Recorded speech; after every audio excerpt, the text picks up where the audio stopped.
Yo, what's going on? I'm Gummy and today I want to share my settings for MX bikes.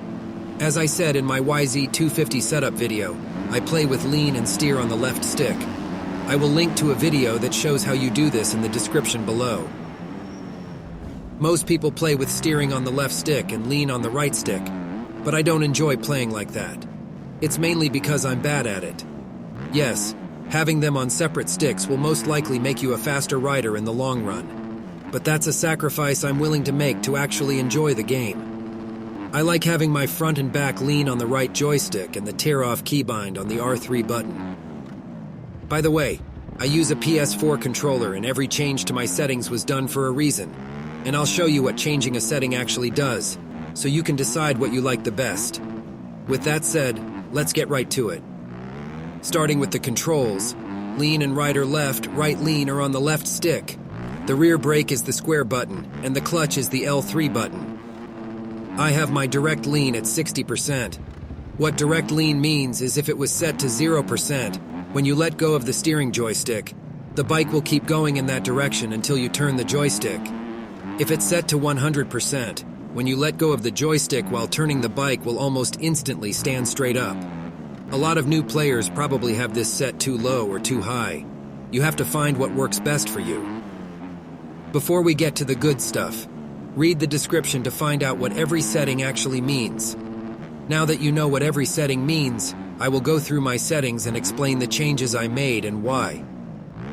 Starting with lean, I use 10% dead zone. Linearity is at 100%. I've seen a lot of people use a higher percentage, but this works best for me. I turn smooth on with 0% on press and release. I like the smooth input but do not want a delay when pressing or releasing the joystick. For gain, I use 91%. This means I will only get 91% of the lean input even if I move the joystick all the way to the right or left. This can help with leaning too much and falling off the bike.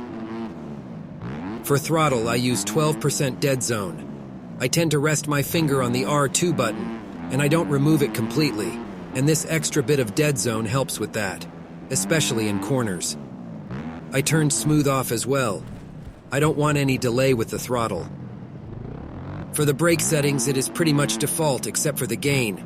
I turned it down a little bit. The rear brake is default. The only thing I changed on the clutch is setting the press and release to 0. The rider front rear lean is the same way. I set the press and release to 0 with smooth on.